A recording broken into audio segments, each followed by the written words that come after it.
Welcome to this explainer.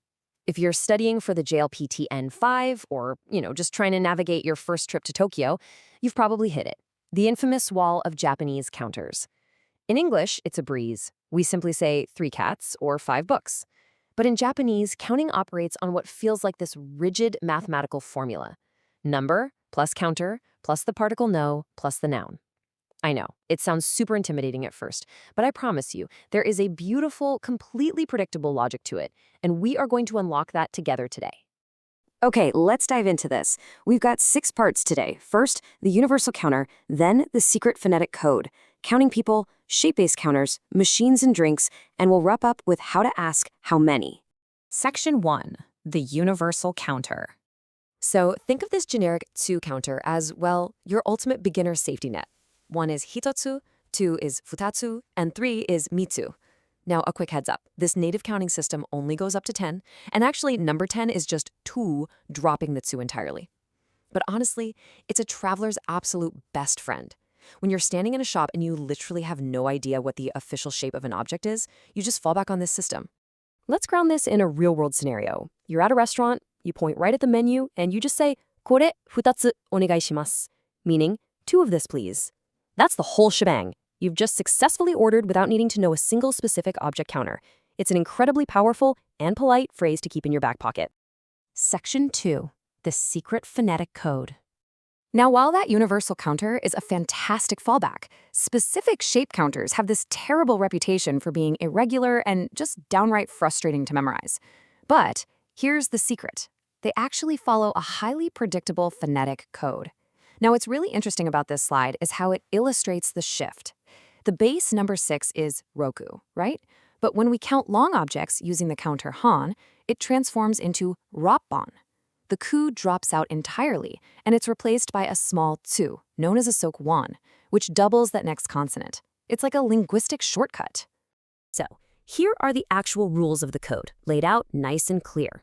When the numbers 1, 6, 8, and 10 meet counters that start with the P, B, K, S, or T sound, they geminate, they double up. So ichi becomes ip, roku becomes rup, hachi becomes hup, and ju becomes jup. Oh, and keep a close eye on number 3. It often voices the next consonant, turning an H into a B, giving us words like sanban. Seriously, memorizing this single phonetic pattern saves you from blindly memorizing endless exceptions. It's a real game changer. Section 3. Counting people. All right, for our first specific category, human beings, we use the counter nin. Now, 3 people perfectly follows our standard rules, sannin. Easy, right? But 1 and 2 people are totally irregular. They use the native Japanese readings hitori and futari. And a really quick warning for number 4, it actually drops the nin to become yonin. These first 2, hitori and futari, are absolutely essential to commit to memory right away, especially for booking restaurant tables or just describing your family. Section 4. Shape-based counters. You see, the Japanese language beautifully categorizes objects by their physical shape, using visual mnemonics. And this is exactly where our phonetic code really shines. Our first shape counter is hon. Now, don't let the kanji confuse you here. While it does mean book on its own as a counter, it's used for long, cylindrical objects. We're talking pens, bottles, trees, umbrellas, even train lines. And remember our secret code from earlier? Just apply it right here. 1 long object isn't ichihan, it's ippan. 3 is sanban, 6 is roppan. The structure is literally doing all the heavy lifting for you. Next up is mai, and this is the counter for flat, thin objects. Think paper, train tickets, plates, photos, or shirts. Now, you can breathe a huge sigh of relief right here. Because mai starts with an M, which, if you remember, isn't one of our trigger sounds for the secret code, it has absolutely no phonetic shifts. None. It is simply ichimai, nimai, sanmai. Very straightforward and honestly, super refreshing.